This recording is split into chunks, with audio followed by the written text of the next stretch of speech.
नमस्कार दोस्तों। आज के इस वीडियो में हम गौरव सौगरवाल सर द्वारा लिखे गए निबंध का अध्ययन करेंगे और देखेंगे किस तरह से इस निबंध के अंदर अंतर अनुशासनात्मक दृष्टिकोण को अपनाया गया है और निबंध लेखन की सभी कलाओं का किस तरह से प्रयोग किया गया है और किस तरह से किसी टॉपिक को लिखते समय सभी पहलुओं का समावेशन किया गया है। तो दोस्तों, आज का जो टॉपिक है इनोवेशन पर है।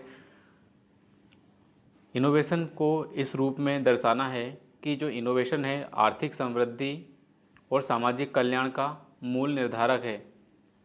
तो पूरा फोकस इनोवेशन पर है कि किस तरह से इनोवेशन जो है हमें आर्थिक समृद्धि और सामाजिक कल्याण के लिए मेन डिटर्मिनेंट है, मूल निर्धारक है।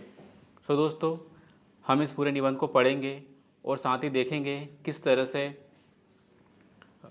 फैक्ट्स, डेटा, डायग्राम तो निबंध में बहुत कम यूज़ होते हैं, और किस तरह से इंटरलिंकिंग किया गया है निबंध के साथ अपने GS1, GS2, GS3, GS4 आदि के ज्ञान को। तो चलिए दोस्तों, शुरू करते हैं हम पढ़ना और देखते हैं किस तरह से इस निबंध को अप्रोच किया गया है। आव न भद्रा क्रतवो यंतु विश्वतः। तो दोस्तों, शुरुआत में एक छोटे से श्लोक से की गई है संस्कृत के, जिसका मतलब ये है कि विश्व की सभी दिशाओं से श्रेष्ठ विचारों को हमारी ओर आएँ। तो दोस्तों, ये लगभग महात्मा गांधी के उस वक्तव्य जैसा ही है, जैसे कि महात्मा गांधी कहते हैं कि हमें हमारे घर के जो खिड़की दरवाजे हैं खुले रखने चाहिए आने वाली हवाओं के लिए। तो कुछ ऐसी ही बात की जा रही है इस सूक्ति में भी कि विश्व की सभी दिशाओं से श्रेष्ठ विचारों को हमारी ओर आने देना चाहिए। आगे बढ़ते हैं। ऋग्वेद में कही गई इस उक्ति में श्रेष्ठ विचारों से अभिप्राय न सिर्फ दूसरों के विचारों बल्कि स्वयं के विचारों से भी है। तो दोस्तों, इसके पहले लाइन में बताया गया है कि हमें दूसरों के जो श्रेष्ठ विचार हैं उससे भी इसका मतलब है, और साथ ही स्वयं के भी विचारों से, मतलब हमारे भी विचार श्रेष्ठ हो सकते हैं और दूसरों के विचार भी श्रेष्ठ हो सकते हैं और उन्हें हमें हमारी ओर आने देना चाहिए। विचारों का नयापन ही व्यक्ति, समाज तथा राष्ट्र के लिए उर्वरक का काम करता है। सो दोस्तों, जिस तरह से हम खेतों में फर्टिलाइज़र डालते हैं जिससे कि हमारी उपज बेहतर होती है, उसी प्रकार से जब हमारा विचार है उन विचारों में नयापन आता है, तभी चाहे व्यक्ति हो, समाज हो, राष्ट्र हो, इन सब के लिए विचार ही उर्वरक का काम करते हैं।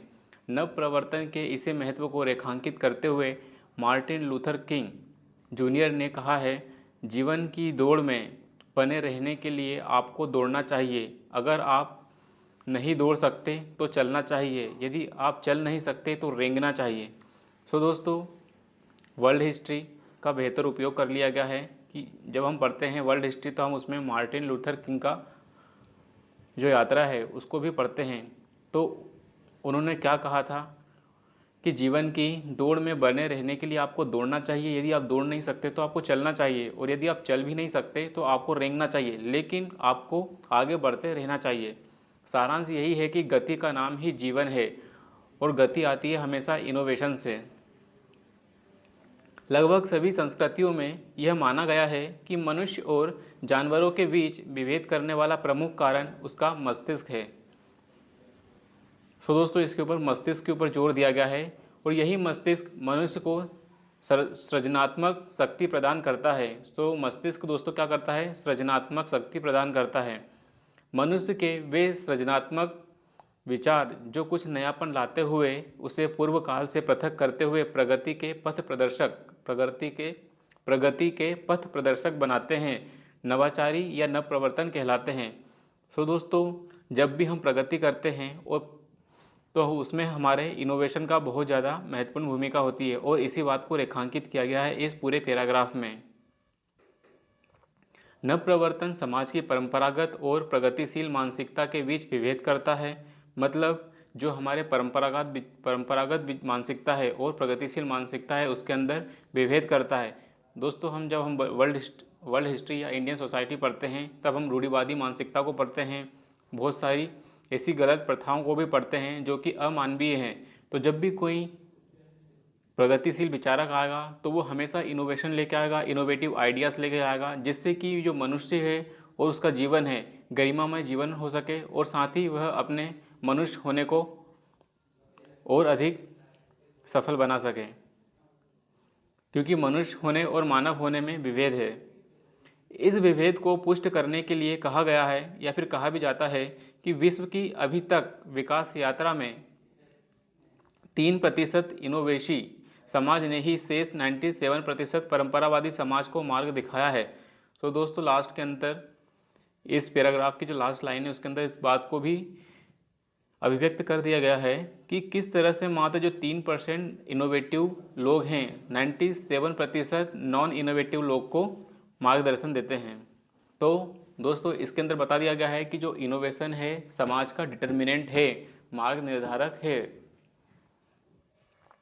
प्राचीन काल से ही आर्थिक समृद्धि में नव प्रवर्तन की भूमिका को स्वीकार किया जाता रहा है, चाहे मनुष्य के खाद्य संग्राहक से खाद्य उत्पादक में तब्दीली हो या फिर 18वीं सदी में यूरोप की वाणिज्यिक क्रांति का औद्योगिक क्रांति में बदलना हो। इन सभी में नव प्रवर्तन ने प्रेरक का काम किया है।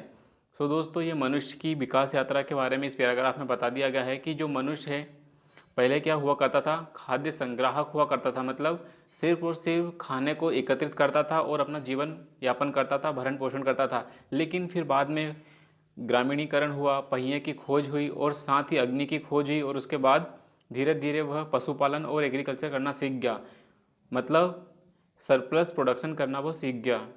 फिर बाद में 18वीं सदी की बात कर दी गई है। ये हमारी वर्ल्ड हिस्ट्री का नॉलेज ले लिया है हमने GS1 से। उसके अंदर बता दिया गया किस तरह से हमारी जो वाणिज्यिक क्रांति थी वह औद्योगिक क्रांति में बदल गई। वर्तमान समय में कृषि की जगह निर्माण और सेवा क्षेत्र का महत्व बढ़ता जा रहा है। नव प्रवर्तन के कारण नित्य नए विचारों से नित्य नई प्रौद्योगिकियां जन्म ले रही है। इन नवीन प्रौद्योगिकियों nano technology, biotechnology, cyber, space technology, तो इन सब का बता दिया गया है कि जो नवीन टेक्नोलॉजी है उनके कारण जहां पलक झपकते ही दूसरी दुनिया का आभास होता है, वही यह आर्थिक समृद्धि को भी बढ़ावा दे रहा है। नवीन विचारों की महत्ता पर बल देते हुए अब तो यह कहा जाने लगा है कि अपने विचारों को मत मरने दो, यह करोड़ों डॉलर का हो सकता है। सो दोस्तों विचार ही इनोवेशन लेके आता है और इनोवेशन ही प्रगति लेके आता है, चाहे वह आर्थिक प्रगति हो चाहे सामाजिक प्रगति हो। सो दोस्तों वापस से फिर इस बात की पुष्टि कर दी गई है इस पैराग्राफ में कि जो नवीन विचारों की महत्ता बहुत ज़्यादा है और नवीन विचारों को मरने मत दो क्योंकि ये करोड़ों डॉलर का हो सकता है। सो दोस्तों हम जब देखते हैं फेसबुक, व्हाट्सएप, यूट्यूब, इंस्टाग्राम, ये क्या है, ये सिर्फ और सिर्फ क्या है, एक विचार ही थे और इन विचारों को इनोवेशन का जब सहारा मिला तो ये एक अलग ही दुनिया इन लोगों ने गढ़ी।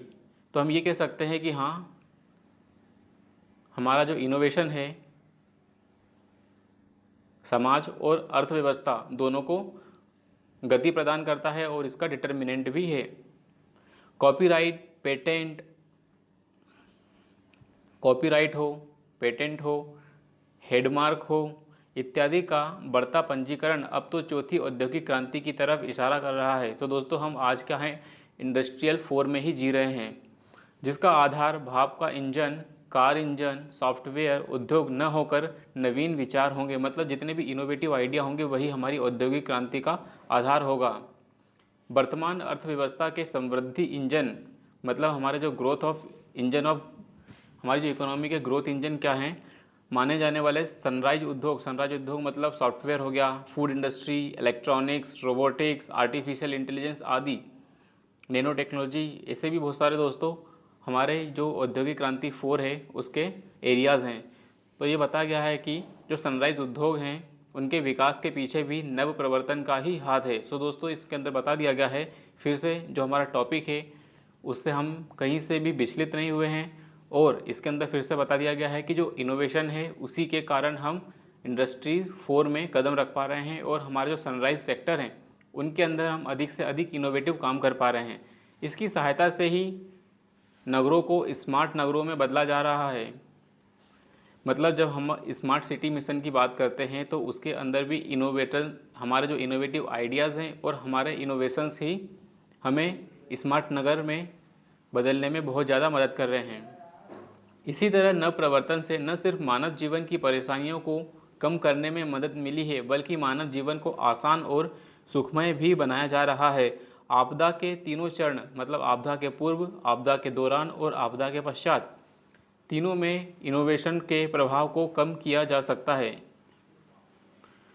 नव प्रवर्तन के प्रभाव को कम किया जा सकता है।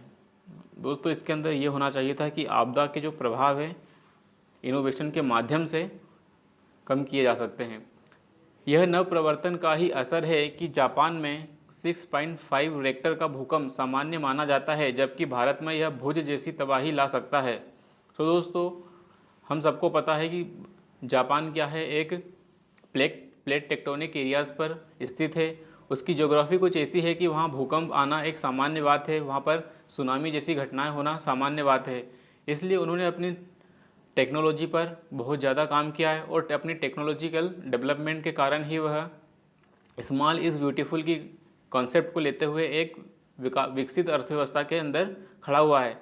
तो दोस्तों, ये सब विकास हुआ है जापान के अंदर, वो सिर्फ इनोवेटिव आइडियाज़ और उनकी एजुकेशन के कारण ही हुआ है। तो हम ये कह सकते हैं कि हाँ, समाज में सामाजिक कल्याण और अर्थव्यवस्था के विकास में हमारा जो इनोवेशन है वह एक निर्धारक के रूप में काम कर रहा है। स्वास्थ्य के क्षेत्र में पेनिसिलिन जैसी प्रतिजीवक, मतलब एंटीबायोटिक, हम सबको पता है कि जो पेनिसिलिन है वो क्या है, एक एंटीबायोटिक है। तो उसके आविष्कार ने न सिर्फ रोगों की संभावना को कम किया है, बल्कि स्वास्थ्य प्रणाली के भावी विकास का रोडमैप भी तैयार कर दिया है। जेनरिक औषधि, रोबोटिक सर्जरी, जीन एडिटिंग आदि के प्रयोगों से यह प्रक्रिया अभी भी जारी है। इस तरह स्वच्छ व स्वस्थ जीवन को प्रदान करने में यह प्रयासरत है।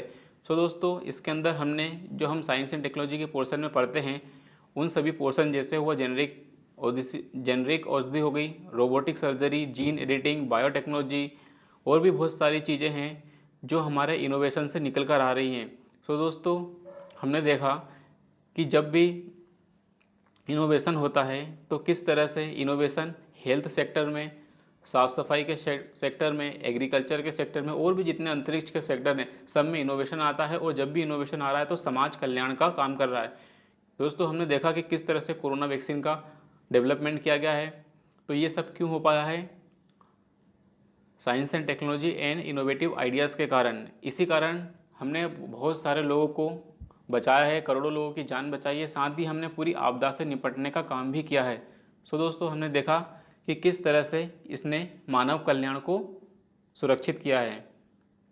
सामाजिक कल्याण हेतु प्रमुख राजनीतिक अवधारणाओं तथा स्वतंत्रता, समानता व न्याय को स्थापित करने में भी नव प्रवर्तन की महत्वपूर्ण भूमिका है या उसका बहुत महत्वपूर्ण योगदान है। सो दोस्तों, वापस से निबंध से भटकाव न करते हुए उसी लाइन को इनकॉर्पोरेट किया है निबंध के अंदर कि राजनीतिक अवधारणा हो चाहे स्वतंत्रता, समानता हो, उसको स्थापित करने में भी योगदान है किसका? इनोवेशन का। और इनोवेशन से सामाजिक कल्याण निश्चित रूप से हमें देखने को मिल रहा है। सोशल मीडिया जैसे नवीन प्लेटफॉर्म ने अभिव्यक्ति के अधिकार को और बढ़ाया है।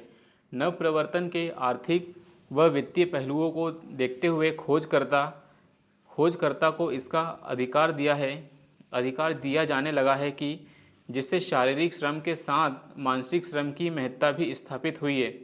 सो दोस्तों, वापस से इस लाइन में बताया गया है कि शारीरिक श्रम तो महत्वपूर्ण है ही, लेकिन हमें मानसिक श्रम की भी महत्ता बड़ी है, क्योंकि इनोवेशन जो है दोस्तों विचारों के कारण आता है और विचारों के लिए हमें मानसिक रूप से सशक्त होना पड़ता है। हमें बहुत सारी चीज़ों को इंटरलिंक करना होता है, तभी जाकर हम कोई इनोवेटिव आइडियाज़ ला पाते हैं। जैसे दोस्तों कि इसरो के साइंटिस्टों ने बहुत गजब कारनामे किए हैं। तो जितने भी कारनामे हुए, चाहे मंगलयान हो, चाहे आदित्य L1 मिशन हम जो भेज रहे हैं, और भी हमारे जितने भी मिशन हैं, वो इसलिए सक्सेसफुल हो पा रहे हैं क्योंकि हम सोच रहे हैं, हम विचार कर रहे हैं, हम बौद्धिक रूप से जुगाली करने वाले इंसान बन रहे हैं। हम चीज़ों को इंटरलिंकिंग क्वालिटी इम्प्रूवमेंट प्रोग्राम की दृष्टि से लोग देख रहे हैं, तभी जाकर इनोवेशन आ रहा है, जिससे हमारा शारीरिक श्रम के साथ साथ मानसिक श्रम हो रहा है। और यह मानसिक श्रम ही समाज को एक दिशा भी दे रहा है, साथ ही अर्थव्यवस्था को बढ़ा भी रहा है। बढ़ती सामाजिक जटिलता के साथ गिरते पारिवारिक मूल्यों को बचाने के लिए जर्मनी का ऑल जनरेशन सेंटर जैसे नव प्रवर्तन अहम है।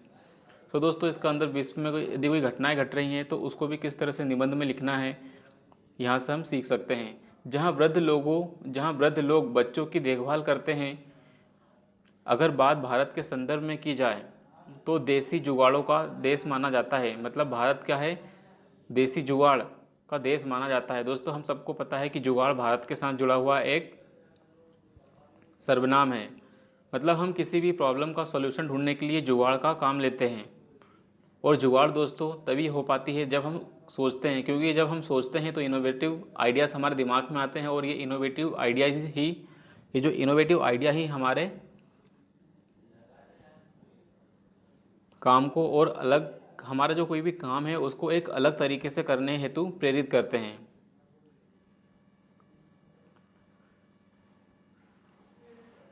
अगर बात भारत के संदर्भ में की जाए तो भारत को देसी जुगाड़ों का देश माना जाता है, जो यहाँ नव प्रवर्तन की स्वीकार्यता को दिखाता है।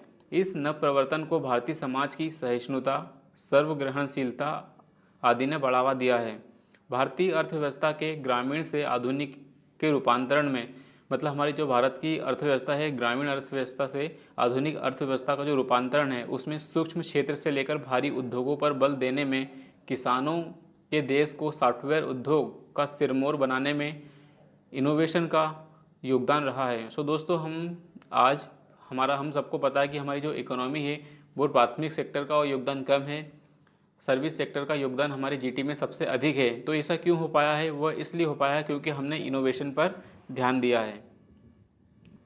कृषि क्षेत्र में जैविक खेती, SRI पद्धति, जलीय कृषि, नवीन किस्मों का विकास इत्यादि में किसान नवीन विचारों को दिखा रहा है। सो दोस्तों हमारी जो एग्रीकल्चर सेक्टर में नए नए प्रकार की एग्रीकल्चर प्रैक्टिसेस की जा रही हैं, अलग अलग प्रकार की किस्मों का विकास हो रहा है, बीज हो चाहे पौधे हो। तो ये सब क्या दिखा रहा है कि हम हमारी एग्रीकल्चर में इनोवेशन को जगह दे रहे हैं। देसी फ्रिज व एयर कंडीशनर जैसे आविष्कारों ने न केवल सिर्फ इसे वहनीय बनाया है, मतलब अफोर्डेबल बनाया है, बल्कि इसे पर्यावरण की दृष्टि से भी वहनीय बनाया है, मतलब इको फ्रेंडली एंड अफोर्डेबल। हमारे जो क्या हैं देसी फ्रिज और कंडीशनर हैं। तो ये भी क्या है दोस्तों, इनोवेटिव आइडियाज़ की अभिव्यक्ति को पुष्ट करने का काम करते हैं। भारतीय राज्य को लोक कल्याणकारी राज्य से लोगों के सशक्तिकरण करने वाले राज्य में बदलने में भी नव प्रवर्तन की महत्वपूर्ण भूमिका है। इसके कारण ही भार मानी जाने वाली महिलाएं अब भार ढोने वाली की भूमिका में आ चुकी है। सो दोस्तों हम सबको पता है महिलाओं के साथ हमारे बहुत सारे पूर्वाग्रह जुड़े हुए हैं, जैसे कि महिलाओं को हमेशा पिता के ऊपर एक भार ही माना जाता था, लेकिन आज एजुकेशन के कारण और साथ ही प्रगतिशील सोच के कारण आज महिलाएं भी भार ढोने का काम कर रही है। भार ढोने से ऐसा है दोस्तों कि महिलाएं भी अब इकोनॉमिक एक्टिविटीज़ में पार्टिसिपेट कर रही हैं, साथ ही अपने परिवार का ध्यान देते हुए एक वर्किंग वूमेन का भी काम कर रही है। तो घर की संभाल भी कर रही है, साथ ही अपनी एक वर्क लाइफ भी जी रही है। तो हम इस बात को देखते हैं कि जो हमारा इनोवेशन है इसने किस तरह से महिलाओं की जो भूमिका है उसमें सकारात्मक परिवर्तन लेकर आए हैं। सो दोस्तों हमने देखा कि हमारा जो सोशल इश्यूज़ जब हम हमारे जीएस में पढ़ते हैं किस तरह से उसके अंदर जो जेंडर है शब्द है उसको हमने हमारे निबंध में लेकर आ गए हैं। अंतरिक्ष के क्षेत्र में आए परिवर्तन के कारण टेलीशिक्षा, टेलीविज़न जैसे इनोवेशन ने दूरस्थ क्षेत्रों तक समताकारी समाज बनाने में सहायता प्रदान की है। इसी तरह के न्यायिक क्षेत्र में जनहित याचिका की अवधारणा ने न्याय की अवधारणा को सर्वांगीण बनाने हेतु सहायता प्रदान की है। वहीं मनरेगा जैसे नवप्रवर्तनकारी कार्यक्रम सफलता की नई इबारत लिख रहे हैं। सो दोस्तों इस पूरे पैराग्राफ में बताया गया है कि जब टेली एजुकेशन आई हुई है, टेलीविज़न आ रहा है, तो उससे समताकारी समाज बन रहा है। उसी तरीके से न्यायिक क्षेत्र की बात की जा रही है दोस्तों कि न्यायिक क्षेत्र में हमारी जो PIL आ रही है, तो PIL भी क्या है, एक इनोवेटिव आइडिया था जिससे हमारे समाज में क्या हुआ है, सामाजिक समानता आ रही है, सभी को जो न्याय मिलना चाहिए उसकी पुष्टि हो पा रही है। और मनरेगा की भी बात की जा रही है दोस्तों कि जब हम मनरेगा जो है क्या हमारा एक इनोवेटिव आइडिया ही था। जब मनरेगा हमारे समाज में आया तो हमें क्या रोजगार की गारंटी दी गई कि इतने दिनों का रोजगार आपको मिलेगा ही। तो इससे क्या हो रहा है, सामाजिक कल्याण तो हो ही रहा है, साथ में क्या हो रहा है, आर्थिक विकास भी हो रहा है। क्योंकि जब व्यक्ति को काम मिलता है तब वह क्या होता है, जीडीपी में अपनी प्रभावी भूमिका निभा पाता है। और हमारा जो वंचितता का कुचक्र है, जिसे कहते हैं साइकिल ऑफ डेप्रिवेशन, उसका भी नाश होता है।